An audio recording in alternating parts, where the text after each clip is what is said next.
Fabrice, je reviens un petit peu vers toi. Bon, tu es français, tu es viticulteur français, tu as des domaines en France, tu travailles le vin de Château Kefraya. Si on te demande de représenter le vin libanais en France ou dans un autre pays du monde, euh, euh, pourquoi un consommateur achèterait un vin libanais? Ta question est très intéressante et très importante.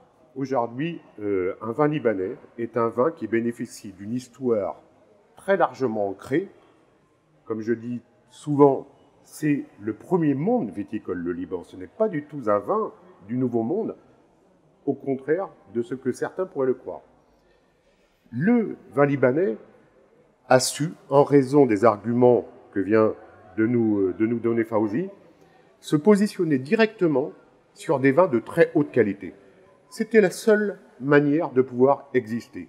Donc aujourd'hui, c'est vrai que, je vais parler du cas de Kefraya, une bouteille de lait bretage de Château Kefraya, que tout le monde connaît au Liban, en France, c'est vendu 10,50 € la bouteille, on shelf.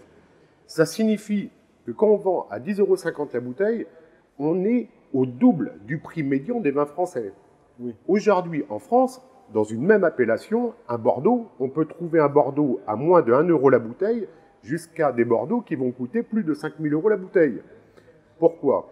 Parce qu'il y a l'expression du terroir, la signature, mais le potentiel de ce terroir, le climat, les hommes, la réputation. Et nous, moi, ce que je remarque, et je rejoins complètement l'idée de Fawzi, c'est que à l'étranger, à l'export, Kefraya, nous sommes présents dans 42 pays à l'export, c'est pratiquement un article de presse tous les 3 jours, 4 jours. Donc, ça montre que le vin libanais suscite beaucoup d'intérêt. Et c'est quand même assez impressionnant parce que j'ai l'impression, moi, en tant que Français vivant au Liban, que j'ai beaucoup plus de reconnaissance qualitative et de compréhension qualitative autour des vins libanais à l'extérieur, à l'étranger, qu'au Liban. Et moi, c'est quelque chose qui parfois me surprend.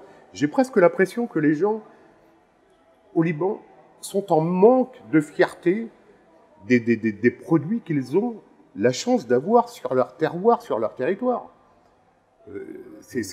Moi, je vois ça comme ça, c'est assez incroyable. Et j'apprécie beaucoup ces échos dithyrambiques que je reçois de l'étranger et qui, pour moi, m'aident toujours à progresser plus loin parce que ce que je veux donner à la fin, c'est la visibilité du Liban, des vins du Liban, mais aussi celle des Libanais. Montrer que le Liban, ce n'est pas que la guerre, ce n'est pas que l'inflation, que ce n'est pas que des explosions, que ce n'est pas que des problèmes. Il y a des choses qui fonctionnent au Liban. Et ces choses, on doit les cultiver parce que c'est important de s'inscrire dans la positivité. C'est ça le message que je voudrais dire. Super. Un super message de confiance.